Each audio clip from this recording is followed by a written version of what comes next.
আমি আওয়ামী লীগ করতাম।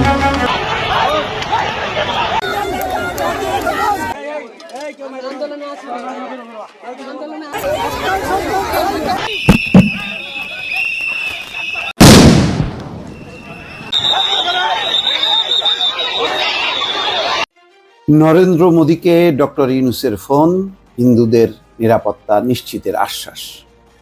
খুব গুরুত্বপূর্ণ বিষয়টি বাংলাদেশের জন্য। বাংলাদেশকে ঘিরে এখন যে বিপদ, সেটি হচ্ছে ভারতের দিক থেকে।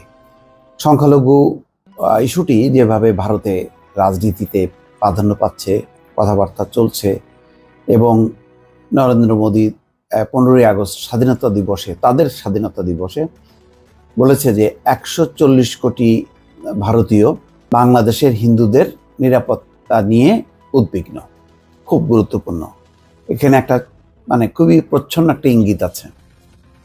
অর্থাৎ সেই শেখ হাসিনার বাংলাদেশের মতন করে আর শেখ হাসিনা পরবর্তী সময়ের বাংলাদেশকে আর এক করে দেখছে না, সেরকমই একটা ইঙ্গিত। এই ইঙ্গিতের মধ্য দিয়ে আন্তর্জাতিক মহলের একটা দৃষ্টি আকর্ষণ করা যে বাংলাদেশে হিন্দুদের নিরাপত্তা নেই। সম্ভবত সার্বিক পরিস্থিতি বিবেচনা করেই ডক্টর মোহাম্মদ ইউনূস ফোন করেছেন এবং আশ্বস্ত করেছেন, এবং এটির একটি রাজনৈতিক অবশ্যই কার্যকারণ আছে। আমি সেই কথাটি বলছি। ফোনালাপে মোহাম্মদ ইউনূস বাংলাদেশের হিন্দুদের সুরক্ষা ও নিরাপত্তার বিষয়ে নয়াদিল্লিকে আশ্বস্ত করেছেন।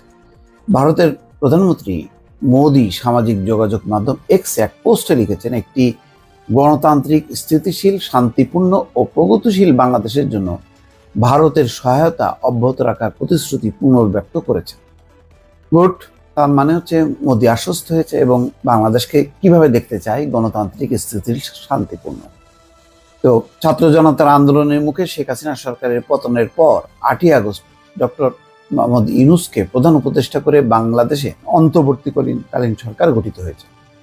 ডক্টর মোহাম্মদ ইউনূস প্রধান উপদেষ্টা হিসেবে শপথ নেওয়ার পর ওই দিনই তাকে শুভকামনা জানিয়ে এক্সে পোস্ট দিয়েছিলেন নরেন্দ্র মোদী। সেটি প্রচার হয়েছে যে মোদী শুভেচ্ছা জানিয়েছে, এবং সম্ভবত সবার প্রথমেই। আজ নরেন্দ্র মোদীর সঙ্গে ডক্টর মোহাম্মদ ইউনূসের ফোন আলাপ নিয়ে ভারতের প্রধানমন্ত্রীর দপ্তর জানিয়েছে, বিভিন্ন উন্নয়ন উদ্যোগের মাধ্যমে বাংলাদেশের জনগণকে সহায়তা করতে ভারতের অঙ্গীকারের উপর গুরুত্ব আরোপ করেছেন প্রধানমন্ত্রী নরেন্দ্র মোদী। তিনি বাংলাদেশে হিন্দু জনগোষ্ঠী সহ সব সংখ্যালঘু সম্প্রদায়ের নিরাপত্তা ও সুরক্ষা নিশ্চিতের উপর গুরুত্ব দিয়েছেন। বাংলাদেশের অন্তর্বর্তী সরকার প্রধান অধ্যাপক ইউনূস আশ্বস্ত করেছেন যে বাংলাদেশের হিন্দু জনগোষ্ঠী এবং অন্য সব সংখ্যালঘু সম্প্রদায়ের সুরক্ষা ও নিরাপত্তা নিশ্চিতে অগ্রাধিকার দেবে অন্তর্বর্তী সরকার। দুই নেতা ভারত ও বাংলাদেশের জাতীয় স্বার্থের সঙ্গে সামঞ্জস্য বিধান করে দ্বিপক্ষীয় সম্পর্ক এগিয়ে নেওয়ার উপায়গুলো নিয়ে আলোচনা করেছেন বলে ভারতের প্রধানমন্ত্রীর দপ্তর জানিয়েছে। এখানে কিছু ফরমাল কথাবার্তা আছে, কিন্তু বিষয়টা হলো যে ডক্টর ইউনূসের নেতৃত্বে এই সরকারের সাথে ভারতের সরকারের যত সম্পর্ক ঘনিষ্ঠ হবে, এটা পতিত হাসিনা সরকারের জন্য বিপদটা কিন্তু বাড়বে। এই কারণে যে তখন প্রশ্ন উঠবে যে একজন অপরাধীকে কিভাবে ভারত আশ্রয় দেয়। ইতিমধ্যে আন্তর্জাতিক অপরাধ ট্রাইব্যুনাল গঠিত হয়েছে, সেখানে তদন্ত চলছে শেখ হাসিনা সহ 10 জনের। জাতিসংঘের একটি তদন্ত দলও বাংলাদেশে আসবে এবং তারা তদন্ত করবে। ইতিমধ্যে জাতিসংঘ একটি প্রকাশ করেছে যে 15ই জুলাই থেকে 16ই আগস্ট পর্যন্ত 650 ব্যক্তি নিহত হয়েছে। প্রকৃত হতাহতের সংখ্যা হয়তো আরো বেশি। স্বরাষ্ট্র উপদেষ্টা বলেছেন সহস্রাধিক। তাহলে এই বিপুল গণহত্যা, এই বিশাল বিষয়টির কেন্দ্রবিন্দুতে এবং দায় সেখানে শেখ হাসিনার উপর বর্তায় এবং তার অন্যান্য বাহিনীর লোক এবং মন্ত্রীদের উপর। ফলে তাদেরকে বিচারের মুখোমুখি করাটা একটা গুরুত্বপূর্ণ হয়ে বিষয়ে দাঁড়াবে।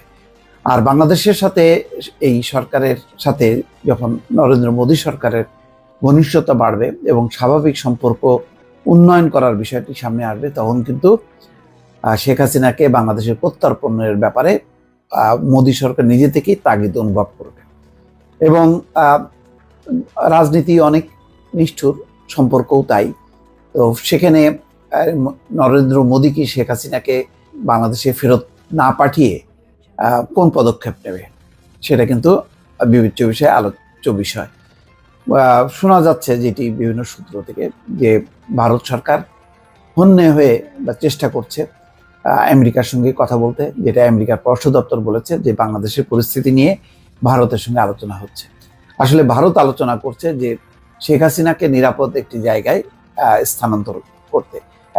একমাত্র মার্কিন যুক্তরাষ্ট্রই পারে শেখ হাসিনাকে ইউরোপের এমন কোনো দেশে সেট করতে যেই দেশ রাজনৈতিক আশ্রয় দেবে এবং শেখ হাসিনা মুক্ত থাকবে।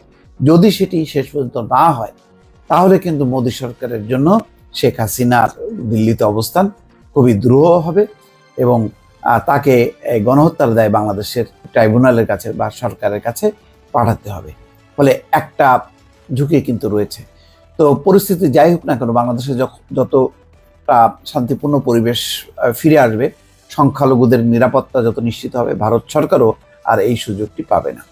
ফলে সব মিলিয়ে কিন্তু এখন নরেন্দ্র মোদী সরকারকে যেভাবে ডক্টর ইউনূস আশ্বস্ত করেছে, এরপরে যখন কি বাংলাদেশ আবেদন করবে নরেন্দ্র মোদী সরকারের কাছে যে তাদের দেশে আশ্রয় নেওয়া বা অবস্থান করা প্রধান অপরাধী বা খুনিকে বাংলাদেশে ফেরত পাঠানো, তখন সেটি কিন্তু মোদী সরকারের জন্য পাল্টা একটা চ্যালেঞ্জ হয়ে দাঁড়াবে। তিনি কি পাঠাতে পারবেন নাকি পাঠাবেন না, এইটা একটা বড় প্রশ্ন কিন্তু ঝুলে থাকলো। ফলে ফোন আলাপে অনেক কিছুই ফর্মাল আলাপ আলোচনার পরেও কিন্তু একটি গুরুত্বপূর্ণ বিষয় কিন্তু থেকে গেল, যেটি নিয়ে সবসময় খসখস করবে এবং এটার সমাধান ভারতকেই করতে হবে। দর্শক ভালো থাকবেন, আল্লাহ হাফেজ।